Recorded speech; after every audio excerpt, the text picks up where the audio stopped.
Hello everyone, welcome to Krishi Valley YouTube channel. Today in this video we will discuss chapter 5, that is Growth Hormone and Regulator from the book Fundamental of Agriculture Arun Katyayan volume 2. In this particular video we will discuss the two important plant hormones, that is Gibberellin and Cytokinin, and in earlier video we have already discussed about the important hormone, that is auxin. So here we discuss about Gibberellin and Cytokinin. Before starting, you have to give the answer of the simple question, and the question is which color light is most favorable for crop growth. यानी crop की growth के लिए कौन से रंग की light सबसे ज़्यादा अच्छी मानी जाती है. ऑप्शंस हैं blue, green, red, both A and B. तो अगर आपको उसका राइट आंसर आता है then comment it and don't forget to subscribe this channel. Now here we'll start the chapter from Gibberellin. तो Gibberellin में सबसे पहले हमको उसकी डिस्कवरी देखनी है कि इसकी डिस्कवरी कैसे हुई थी. तो Gibberellin जो कि इम्पॉर्टेंट प्लांट हार्मोन है, इसको सबसे पहली बार येबूटा और सुमिकी दो साइंटिस्ट थे जिन्होंने 1938 में एक्चुअली इस हार्मोन को तो नहीं देखा था, बट इन्होंने क्या करा था, एक राइस में एक डिसीज़ होती है which is known as foolish seedling या फिर बकाने डिसीज़ भी कहा जाता है. तो ये जो राइस की बहुत ही फेमस डिसीज़ है, दिस इज मेंशन बकाने या फिर फुलिश सीडलिंग डिसीज़. फिगर में आप देख सकते हो ये जो डिसीज़ होती है राइस में होती है, पर्टिकुलरली ये एक फंगल डिसीज़ है जो कि फंगस के द्वारा होती है राइस में. इसमें क्या होता है कि राइस का जो सीडलिंग होता है वो बहुत ज़्यादा एबनॉर्मल तरीके से उसकी जो ग्रोथ है वो इंक्रीज़ होती रहती है, यानी कि जो स्टेम है वो इंक्रीज़ होते होते लंबी हो जाएगी. इस डिसीज़ का नाम होता है बकाने या फिर foolish seedling disease of rice. ठीक है, इस डिसीज़ को ऑब्जर्व करा था इन साइंटिस्ट ने राइस प्लांट में. उसके बाद आगे चल के और डिस्कवरी होती गई. फिर अगेन जापान के एक साइंटिस्ट थे क्रूसोवा, इन्होंने 1926 में इस बात को ऑब्जर्व करा कि जो डिसीज़ हो रही है राइस में it is due to fungus. पहले तक ही नहीं पता था कि फंगस है क्या है, बाद में डिस्कवरी हुई फंगस की वजह से होती है, and that fungus is known as, fungus का जो साइंटिफिक नेम है दैट इज़ जिब्रेला फुजिकोरिया. ठीक है, तो ये एक तरह की फ्यूजेरियम वाली जो फंगस है उसके कारण ये डिसीज़ जो है राइस में हो रही थी. और बाद में क्या हुआ था कि देखा गया कि इस फंगस के कारण ही जो राइस की ग्रोथ है वो बहुत ज़्यादा एबनॉर्मली इलोंगेट हो रहा था. राइस का जो स्टेम होता है तना वो बहुत ज़्यादा पतला हो रहा था और लंबाई में बहुत लंबा होता जा रहा था बिकॉज ऑफ दिस फंगस. और आगे चल के इसी फंगस से जिब्रेला फुजिकोरिया नाम की फंगस से ही जिब्रेलिन यानी जो जिब्रेलिक एसिड होता है प्लांट हार्मोन वो एक्सट्रैक्ट आउट हुआ. तो ये थी जिब्रेलिन या जिब्रेलिक एसिड की डिस्कवरी. तो जिब्रेलिन के अगर हम टाइप्स देखें तो जनरली बहुत सारे टाइप्स की जिब्रेलिन पाए जाते हैं, जैसे GA1 से स्टार्ट करें तो अप टू GA9 तक ये पाए जाते हैं. लेकिन इसमें कुछ जिब्रेलिक एसिड जो होते हैं वो बेसिकली ये जो फंगस होता है जिब्रेला उसके द्वारा सिंथेसाइज्ड होते हैं, आइसोलेट किए गए हैं. लेकिन सिर्फ 3 ऐसे जिब्रेलिक एसिड हैं जो बीन होती है पल्सेस उनके सीड से आइसोलेट करा गए हैं. जैसे टोटल 6 जिब्रेलिन होते हैं, GA1, GA2, GA3, GA4, GA7 and GA9. ये सारे के सारे जो जिब्रेलिक एसिड हैं ये बेसिकली कहाँ से आइसोलेट हुए हैं, जिब्रेला नाम की फंगस से. जो भी हमने पढ़ा था जिब्रेला फुजिकोरिया, ये वहीं से लिए गए हैं. ठीक है, इनको सबसे पहले जो साइंटिस्ट ने निकाला था एक्सट्रैक्ट करता था that is Cross et al in the year 1961. उसके बाद आगे चल के 3 तरह के और जिब्रेलिन पाए गए जिनका नाम था GA5, GA6, GA8. इनको भी आइसोलेट करा गया था बीन्स के सीड से, और इनको जो आइसोलेट करा था इनके साइंटिस्ट थे Macmillan atoll in the year 1961. तो आप देख सकते हो दोनों जो डिस्कवरी हुई हैं, दोनों टाइप्स के जो जिब्रेलिक एसिड निकले गए हैं यानी जो जिब्रेला नाम की फंगस से एक्सट्रैक्ट करे गए हैं और दूसरा एक्सट्रैक्ट करे गए हैं from the seeds of bean. इन दोनों की डिस्कवरी अलग अलग साइंटिस्ट ने की है, लेकिन सेम ईयर 1961 में ही ये सब डिस्कवर हो चुके थे. ठीक है, इन सारे जिब्रेलिन्स को हम बेसिकली जिब्रेलिक एसिड बोलते हैं, और सबसे ज़्यादा most commonly available gibberellic acid जो है वो GA3 है. You can see this is GA3 जो कि कहाँ से आइसोलेट हुआ है with from the fungus Gibberella fujicoria. Next is Gibberellin are common in higher plant but restricted to only certain species of fungi and bacteria. Higher plants में तो पाए ही जाते हैं बिकॉज ये एक तरह का फाइटो हार्मोन है, प्लांट में पाया जाने वाला है। इसके अलावा क्योंकि जिब्रेलिन को सबसे पहली बार हमने फंगस जिब्रेला फंगस से आइसोलेट करा था, तो फंगस में भी पाया जाता है, प्लस सम बैक्टीरिया स्पीशीज़ भी हैं जिनमें जिब्रेलिन पाए जाते हैं। लेकिन अगर हम प्लांट्स की बात करें पर्टिकुलरली, तो प्लांट्स के कौन से पार्ट्स में सबसे ज़्यादा जिब्रेलिन देखने को मिलता है? सबसे ज़्यादा स्टेम का एपेक्स में, यंग लीव्स में, और जो बीज होते हैं सीड्स में भी जिब्रेलिन पाया जाता है।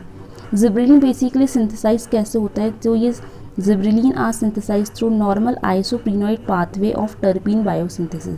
तो टर्पीन क्या होते हैं? टर्पीन जो होते हैं बहुत ज़्यादा हाईली एरोमेटिक कंपाउंड्स होते हैं जिनमें बहुत ज़्यादा खुशबू होते हैं। तो खुशबू वाले पदार्थ जो होते हैं, एरोमेटिक कंपाउंड्स होते हैं, they are referred as terpene. Okay, और ये बेसिकली किस चीज़ में यूज़ होते हैं? टर्पीन का इस्तेमाल कहाँ किया जाता है? बिकॉज इसमें अरोमा बहुत ज़्यादा होता है, तो इनका यूज़ हम करते हैं to create some flavour, scent, perfume, इस टाइप के प्रोडक्ट बनाने में हम टर्पीन्स का यूज़ करते हैं। तो टर्पीन्स की जो बायोसिंथेसिस होती है फ्रॉम आइसोप्रीनोइड पाथवे। ठीक है, आइसोप्रीनोइड क्या होता है? आइसोप्रीनोइड एक तरह का, यू कैन से दैट, अगर हम थोड़ा बेसिक देखें तो आइसोप्रीनोइड जो होते हैं दे आर अनसैचुरेटेड हाइड्रोकार्बन। ठीक है, तो जो हाइड्रोकार्बन की चेन होती है वो अनसैचुरेटेड हाइड्रोकार्बन। अनसैचुरेटेड का मतलब यहाँ पे क्या है? दो तरह के हाइड्रोकार्बन होते हैं, सैचुरेट एंड अनसैचुरेट। तो आइसोप्रीनोइड जो है वो अनसैचुरेट है, यानी यहाँ पे डबल बॉन्ड फॉर्मेशन होता है। अगर हम इसका स्ट्रक्चर देखें, आइसोप्रीनोइड का जो फॉर्मूला है that is CH2 double bond है। ठीक है, ये डबल बॉन्ड है। डबल बॉन्ड से पता चल रहा है कि अनसैचुरेट है। उसके बाद आता है C, then single bond CH, then again double bond CH2। तो ये बेसिकली स्ट्रक्चर होता है आइसोप्रीनोइड का। तो आइसोप्रीनोइड पाथवे होता है जिससे द्वारा टर्पीन की बायोसिंथेसिस हो पाती है, and due to this terpene biosynthesis gibberellin का सिंथेसिस भी होता है। Next is gibberellin promote the shoot growth by accelerating the cell elongation and division in the subapical meristem। हमने प्रीवियस वीडियो में डिस्कस करा था कि मेरिस्टेम के 3 पार्ट होते हैं। फिगर में आप देख सकते हैं apical, intercalary and lateral meristem. तो जो एपिकल मेरिस्टेम का जो पार्ट होता है, यानी जो शूट के एकदम टिप्स में और कह सकते हैं रूट्स के एकदम टिप्स में जो पाए जाते हैं, दैट इज़ एपिकल मेरिस्टेम। तो जो सब एपिकल मेरिस्टेम वाला पार्ट होता है वहाँ का सेल डिवीजन, इलॉन्गेशन और जो ग्रोथ होती है it is due to gibberellin hormone, और एपिकल वाले में जो होती है it is due to auxin. यही कारण होता है जो इसके कारण जो ग्रोथ होती है उसके कारण क्या होता है? इंटरनोड्स जो होते हैं, 2 पत्तों के बीच का जो स्पेस है दैट इज़ इंटरनोड, उसका जो लेंथ होती है वो भी इंक्रीज़ करती है। इंटरनोड्स की जो लेंथ है वो ओवरऑल इंक्रीज़ करती है। ठीक है, और कह सकते हैं कि ओवरऑल ये प्लांट्स की ग्रोथ को मेंटेन करने का काम करता है। बेसिकली जो इलॉन्गेशन वाली ग्रोथ है उसको सपोर्ट करता है। देन नेक्स्ट जो इंपॉर्टेंट पॉइंट है, next 7th is in certain case it promote the apical meristem from the inhibitory factor dormin. तो डोर्मिन के इफेक्ट्स को भी इनहिबिट करता है, कि इतना ज़्यादा इंपॉर्टेंट नहीं है। नेक्स्ट पॉइंट देखते हैं, gibberellin induce synthesis of hydrolytic enzyme. ये इंपॉर्टेंट है। अब जिब्रेलिन की जो सिंथेसिस होती है उसके कारण क्या होता है? 2 तरह के एंजाइम्स यहाँ पे देखने को मिलते हैं, उनकी भी सिंथेसिस होती है, और बेसिकली वो कैसे एंजाइम है? हाइड्रोलिटिक एंजाइम होते हैं। तो कौन से 2 हाइड्रोलिटिक एंजाइम की सिंथेसिस भी यहाँ पे हो जाती है? That is first one is protease and another one is alpha amylase. ये दोनों हार्मोन्स का काम होता है to initiate the seed germination. तो बेसिकली हम बात करते हैं कि जो जिब्रेलिन होता है ये सीड डोर्मेंसी को ब्रेक करता है, बिकॉज ये सीड के जर्मिनेशन के लिए जो एंजाइम होते हैं, जो हाइड्रोलिटिक एंजाइम नेसेसरी होते हैं, उनके सिंथेसिस के लिए भी रिस्पॉन्सिबल होता है। मींस अगर सीड में जिब्रेलिन है तो जिब्रेलिन क्या करेगा? सीड के जर्मिनेशन को बढ़ाएगा। कैसे बढ़ाएगा? क्योंकि जिब्रेलिन के कारण जो प्रोटीएज और अल्फा अमाइलेज हार्मोन एंजाइम्स होते हैं इनका सिंथेसिस होती है। Gibberellin is released by the seed embryo. Seed का जो एम्ब्रियो होता है वहाँ से जिब्रेलिन निकलता है, और ये निकलने के बाद जो सीड का जो लेयर होती है, एलिरॉन लेयर, अगर आपने सीड का स्ट्रक्चर अच्छे से याद है तो आपको पता होगा एक बाहर एलिरॉन लेयर होती है, वहाँ पर ये जो सबसे पहले क्या है? सीड का एम्ब्रियो था। सीड के एम्ब्रियो से निकला जिब्रेलिन और ये ट्रांसलोकेट हो जाता है, पहुँच जाता है एलिरॉन लेयर ऑफ एंडोस्पर्म, और एलिरॉन लेयर में पहुँचने के बाद वहाँ पे क्या होता है? एंजाइम्स की सिंथेसिस होती है। एंजाइम्स कौन से? अभी जो हमने देखे थे प्रोटीएज और अल्फा माइलेज, ये 2 हाइड्रोलिटिक एंजाइम की सिंथेसिस हो जाती है। तो इस तरह से जो जिब्रेलिन है वो इम्पॉर्टेंट है एंजाइम की सिंथेसिस को कंट्रोल करने के लिए। Then next is gibberellin has no effect on root growth and the activity of apical meristem on stem apex. तो रूट्स की ग्रोथ से इसका कोई लेना देना नहीं है, basically it is mainly meant for the growth of shoot. तो शूट की इलॉन्गेशन की ग्रोथ के लिए जिब्रेलिन बहुत ज़्यादा देखा जाता है। फिजियोलॉजिकल इफेक्ट्स की बात करते हैं। Next first effect stem elongation, ये हम पहले भी पढ़ चुके हैं। क्यों? क्योंकि जो इंटरनोड्स होते हैं उनका लेंथ बढ़ जाता है, यानी एक पत्ते से दूसरे पत्ते की जो दूरी है दैट इज इंटरनोड लेंथ वो इंक्रीज़ हो जाएगी। जब इंटरनोड लेंथ ही बढ़ जाएगी तो पूरा का पूरा ओवरऑल प्लांट जो है उसका जो स्टेम वो लंबा दिखेगा। Then it is also speed up the RNA synthesis. RNA, you all know, RNA बहुत इंपॉर्टेंट होते हैं because it ultimately forms protein. RNA की वजह से ही प्रोटीन का सिंथेसिस हो पाता है प्लांट्स में, तो आरएनए सिंथेसिस को भी रेगुलेट करते हैं जिब्रेलिन। देन नेक्स्ट है it convert the dwarf plant into a normal height plant.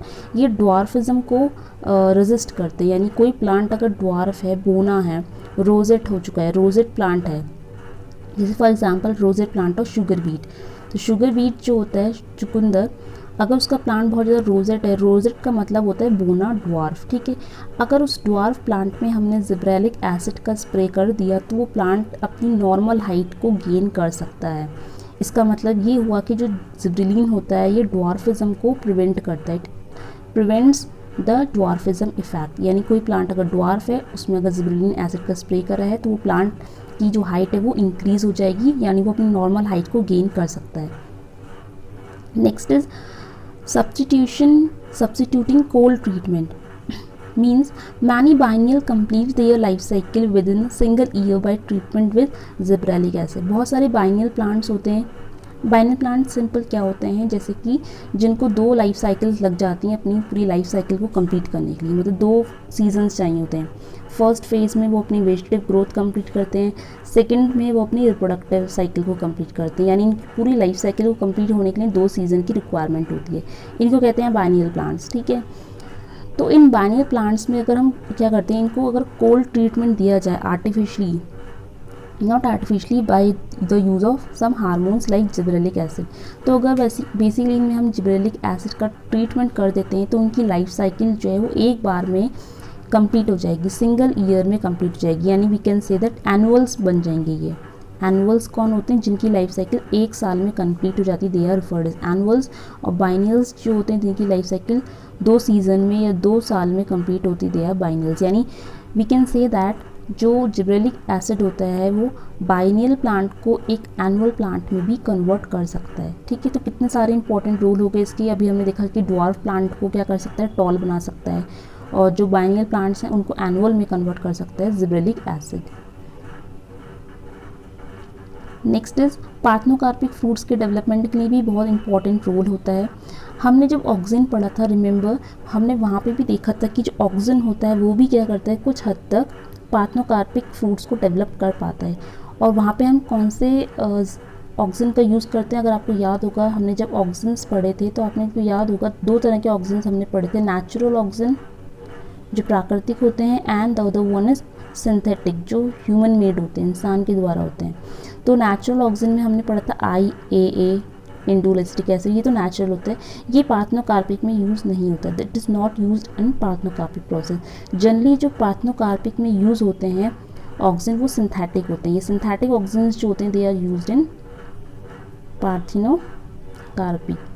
जो पार्थेनोकार्पिक फ्रूट्स होते हैं उनके डेवलपमेंट के लिए जनरली जो ऑक्सिन्स का अगर बात करें तो ऑक्सिन में सिंथेटिक ऑक्सिन्स बहुत ज़्यादा यूज़ होते हैं पार्थेनोकार्पिक डेवलपमेंट के लिए। लेकिन ऑक्सिन से भी अच्छा हमारे पास जो ऑप्शन है दैट इज़ जिब्रेलिक एसिड। देखा गया था रिसर्च में कि ऑक्सिन के मुकाबले जिब्रेलिक एसिड जो है जो ज़्यादा अच्छी तरह यूज़ कर पाते हैं लोग पार्थेनोकार्पिक फ्रूट के डेवलपमेंट के लिए, ठीक है। तो अगर हम कंपेयर करें जिब्रेलिक एसिड और ऑक्सिन को तो gibberellic acid are comparatively best option as compare to auxin, ठीक है।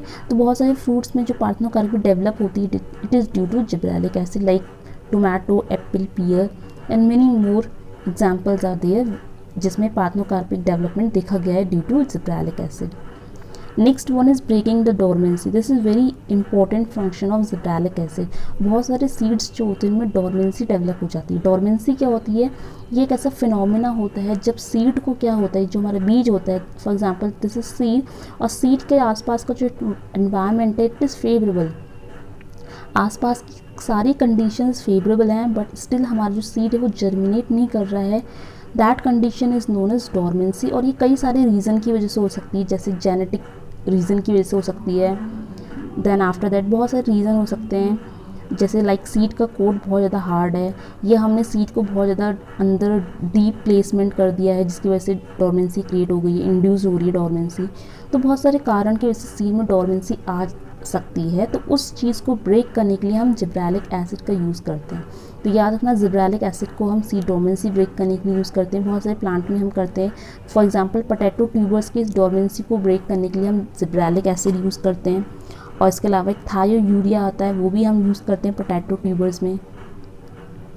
Next one is it promote the flowering in long day plant and induce मेलनेस।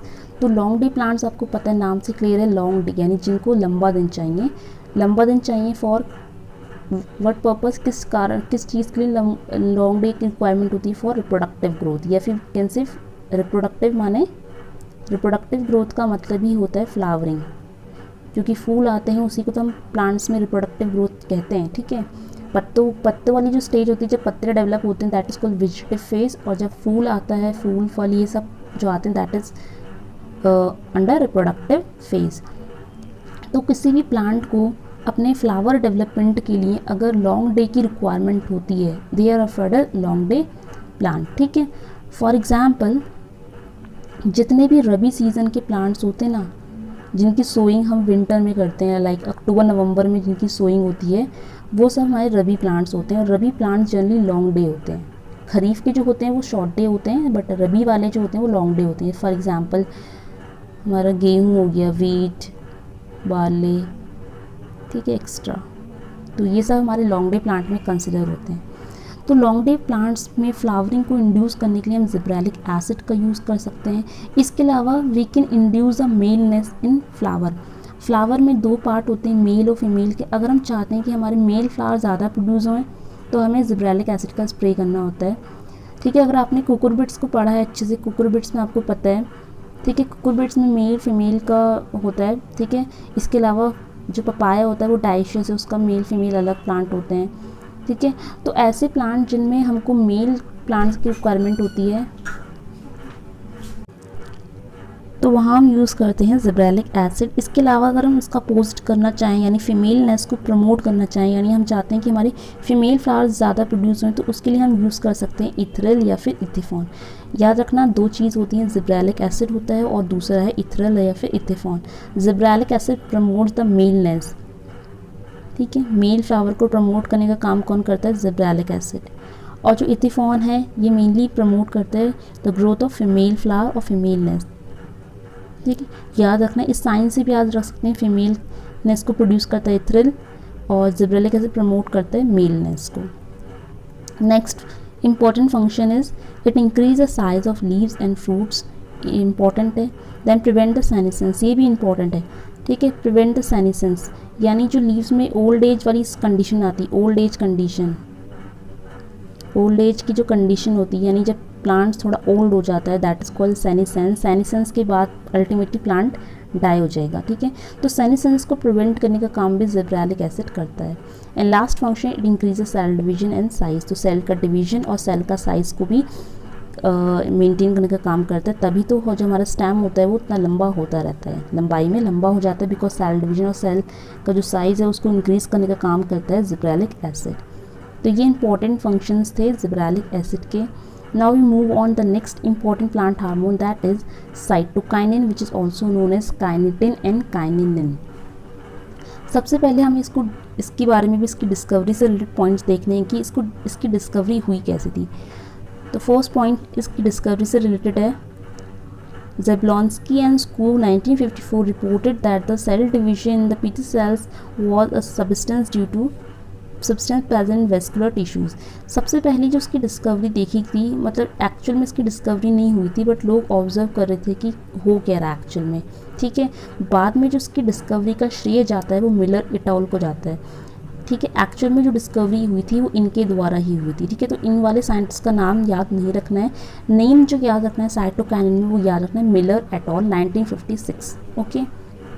इन्होंने करा क्या था, Miller et al showed that the substance were very effective in cell division. यानी actual में हुआ क्या था, एक फिश होती है, ठीक है, which is known as herring, ठीक है। हीरिंग फिश होती है, हीरिंग फिश का जो स्पर्म होता है उसके स्पर्म का क्या करा, हीरिंग फिश का स्पर्म का डीएनए में डीएनए ऑटोक्लेव प्रोसेस जो होता है वो करा था, उसके डीएनए को एक्सट्रैक्ट करके ऑटोक्लेव करा। तो हम सबको पता है कि डीएनए में 2 पार्ट्स होते हैं, प्यूरिन एंड पिरीमिडीन्स। डीएनए में प्यूरिन और पिरीमिडीन होते हैं, बट हम जो साइटोकाइनिन पढ़ रहे हैं उसके लिए जो हमको याद रखना है that is about purine.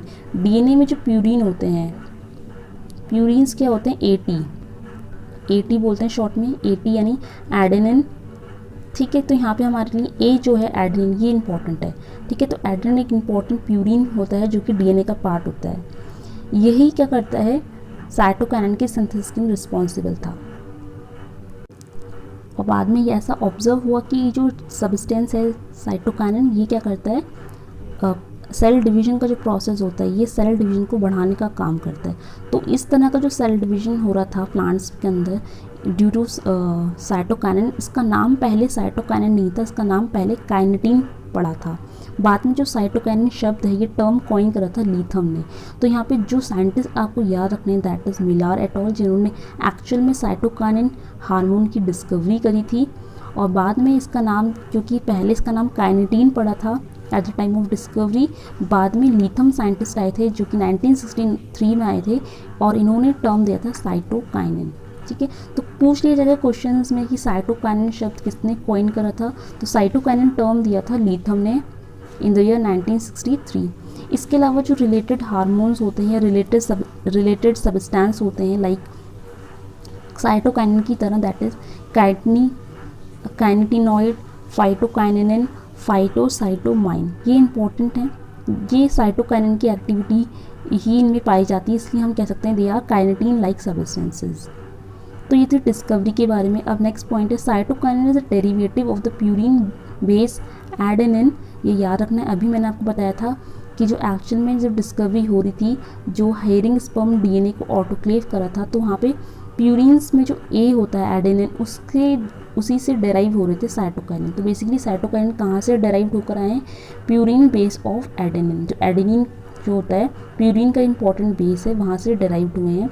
Which has furfural substituent at 9th position and which changed to 6th position of the adenine ring due to during the autoclaving of the DNA। हमने अभी डिस्कस करा था जो हायरिंग स्पर्म डीएनए उसको autoclave करा गया था, और ऑटोक्लेव के द्वारा इतना आपको सिर्फ इतना याद रखना है, फॉर्फ्यूरल इतना भी ये सब नहीं याद रखना कि कौन सी पोजीशन है क्या था।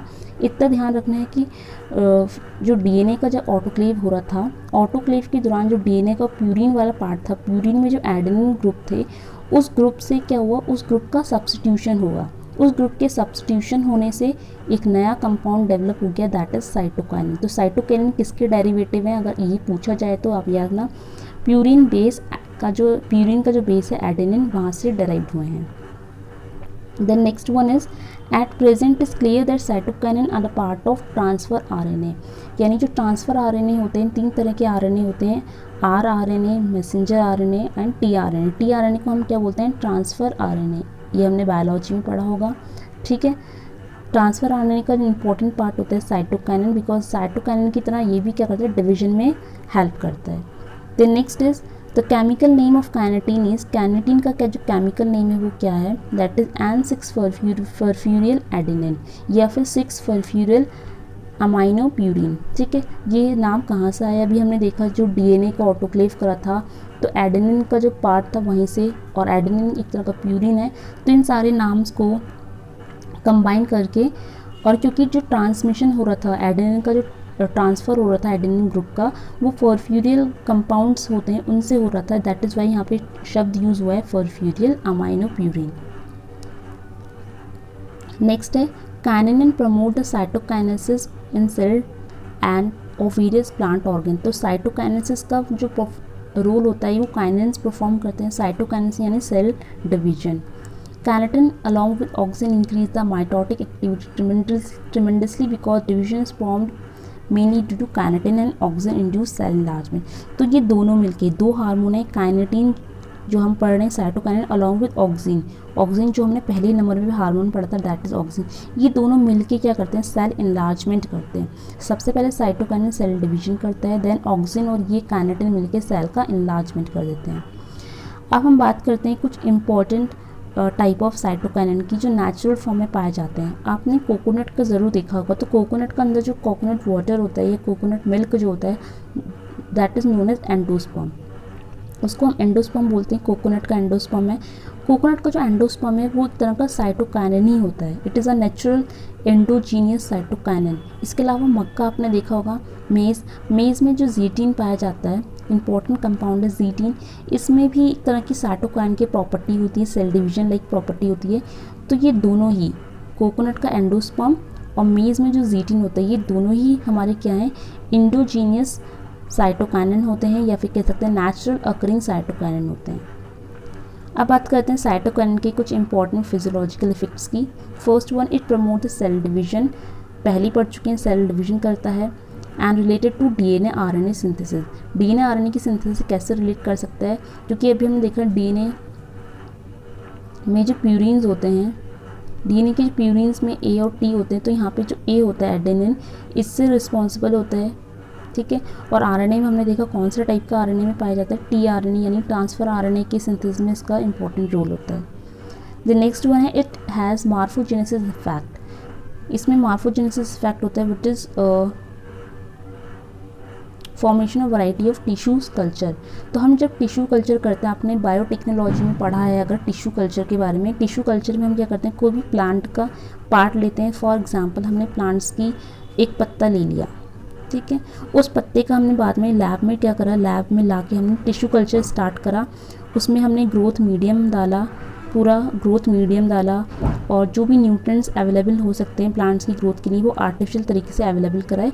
और बाद में हम ऑब्जर्व करते हैं कि हमने जो टेस्ट ट्यूब में प्लांट का सैंपल डाला था उस लीव्स में क्या हो रहा है, ग्रोथ होने लग रही है, इस तरह से ग्रोथ हो रही है। यानी टिश्यू कल्चर के द्वारा का पूरा जो प्लांट का फॉर्मेशन होता है, फॉर्मेशन हो गया।